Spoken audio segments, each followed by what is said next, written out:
ప్రస్తుతం ఏపీ మండలిలో మంత్రి అనగాని సత్యప్రసాద్ మాట్లాడుతున్నారు. ఇప్పుడు అలా చూద్దాం.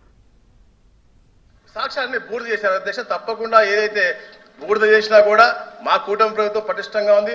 మా అధికారులు పటిష్టంగా పనిచేస్తా ఉన్నారు. మా అధికారులు కూడా అక్కడికి వెళ్ళారు. తప్పకుండా సాక్షులను పట్టుకుని ఆ బూడిద నుంచి కూడా బయటకు తీసుకొస్తారు అధ్యక్ష. ఏదైతే 2443 ఫైల్స్ దగ్ధమైనాయో బ్యాక్వర్డ్ ఫార్వర్డ్ ఇంటిగ్రేట్ చేసుకుని అన్ని ఫైల్స్ కూడా రిట్రీవ్ A to Z అన్ని కూడా రిట్రీవ్ చేసాం అధ్యక్ష. దాంట్లో ఉన్న దోషులు ప్రతి ఒక్కరిని కూడా వాళ్ళు చెప్తా ఉన్నారు, పేరు చెప్పొద్దని, కానీ తప్పకుండా ప్రతి ఒక్క దోషిని కూడా రాబోయే రోజుల్లో మా సిఐడి అరెస్ట్ చేస్తున్నారు అధ్యక్ష. థ్యాంక్ యూ అధ్యక్ష. Question number 13558 minister for agriculture.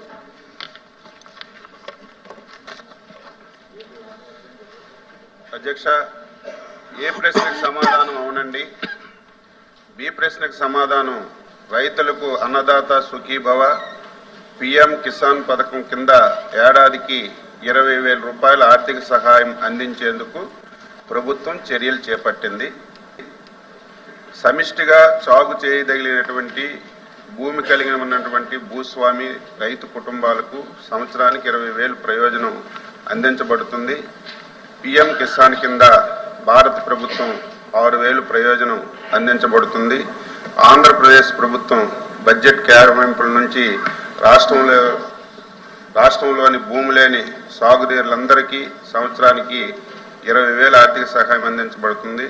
2024-25 కాలంలో పిఎం కిసాన్ పథకం కింద 41.41 లక్షల మంది రైతులకు 17,012.50 కోట్ల మొత్తాన్ని అందించడమైంది.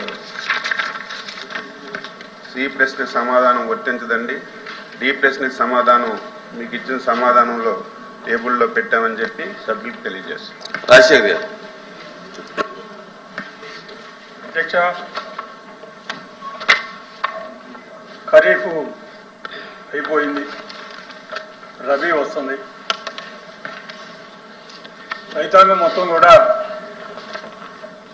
ప్రభుత్వం ఇస్తామన్నటువంటి 20,000 రూపాయలు మరియు కేంద్ర ప్రభుత్వం ఇస్తానటువంటి 6,000 రూపాయలు ఎప్పుడు ఇస్తారా అని చెప్పి ఎదురు చూస్తూ ఉన్నారు. కాబట్టి